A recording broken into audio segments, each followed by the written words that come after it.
Good afternoon. How's everybody doing today? For those of you who may not know me, my name is Renarda Joy, and for the next 30 days, I have committed to giving you tools, tips, and insight for those of you who are new to real estate investing. Now, my mission, I'm going to keep sharing it with you because I want you to join me. My mission is to shrink the intergenerational wealth gap through real estate investing, and I use this platform to sound the alarm. Now, if you're just joining us and if you've missed any of our conversations, because we are on day 12, I invite you to go back and listen to those conversations. And if you have any questions or if I've given you any type of value, please be sure to leave that in the comments as well. Now, for those of you who are here, I want to know what's your name, where you're from, and what value have you gotten so far. Today, I want to talk all about landlording. Yes, I know some of you, if not most of you, have not purchased your first investment property.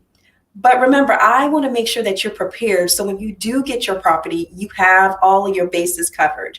So assuming you bought your property, that meant that you've done your due diligence, you ran your numbers, you determined that you have a deal, and you bought a business and not a job. So what's the first thing you need to do?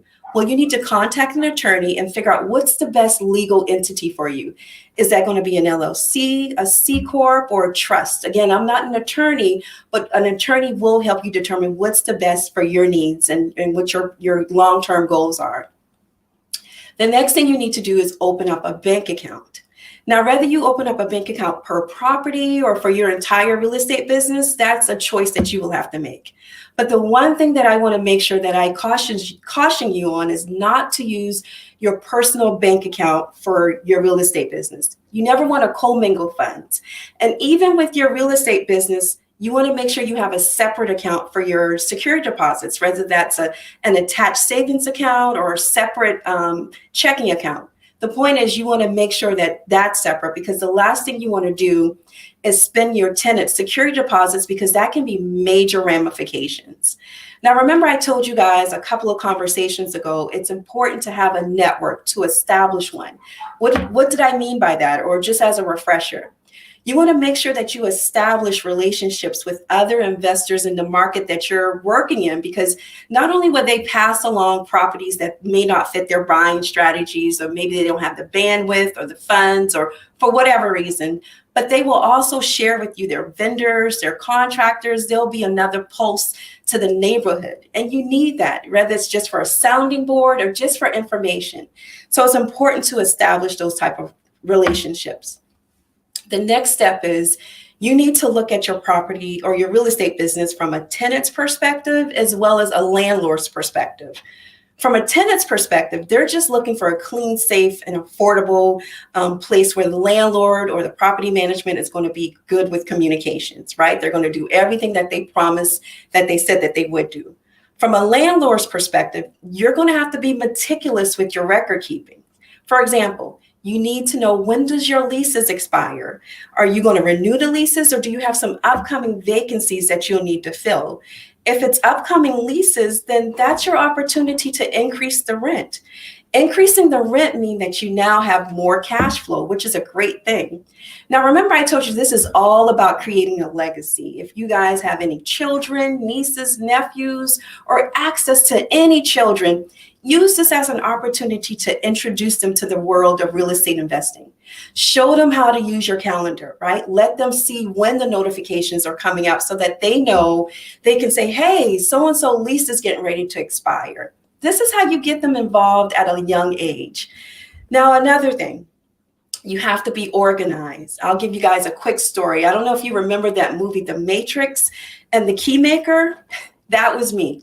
So I sat at a closing table and I bought this property from this elderly woman. And at the closing table, she brought a box with keys, different size, shapes, and colors. And to today, I still don't know what those keys go to.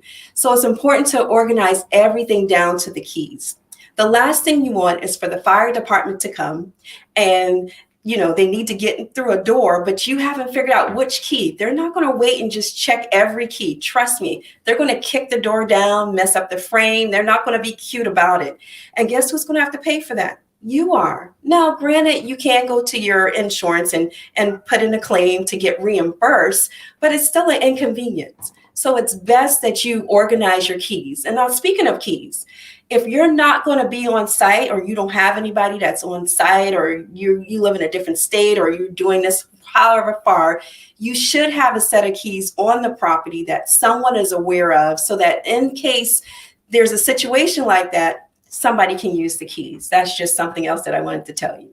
Now, as far as being organized, you have to decide, are you going to have a file cabinet, or are you going to do this digital? If you're anything like me, I'm old school. So I do a little bit of both, but do what's best for you. Now, you have to have great time management schedule. You have to figure out, when are you going to work on your business? What day? How many hours? What will that look like? What will your activities be like? Are you going to look at your leases? Are you going to look at your reports if you're getting it from your property management company? Let's say you don't have a property management company. You should be going to your property on a regular basis to check it.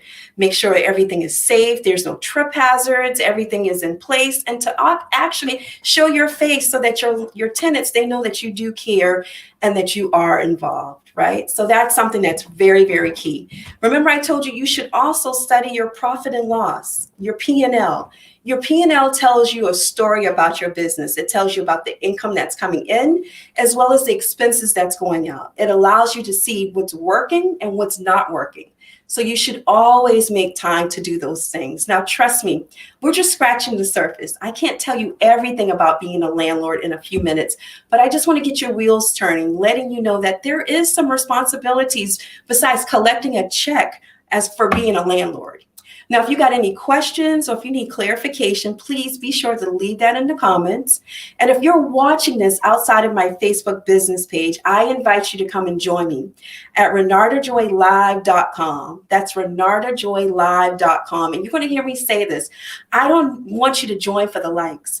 I want you to join so that you can get notifications and get updates, so that you can build your real estate arsenal, your tool belt. So when you get your property, you know exactly what you want, what you need to do. You know, my goal is to create informed investors, right? What I call a legacy setter. So as promised, I want to honor your time. I just want to be here for a few minutes each and every day. I will be back here tomorrow. Rosalind, I see you from New York City. Thank you for joining us. If you've gotten any value, or if you have any questions, make sure you leave it in the chat, and I appreciate you for tuning in. So I will see you guys tomorrow. And again, if you're just joining us, we just wrapped up day 12, all about being new to being landlord. I invite you to go back and listen to our previous conversations. And if you have any questions, and if you've gotten any value, make sure you leave it in the comments, and I promise I'll come back and respond to each and every one. Have a great evening, and I will see you guys tomorrow.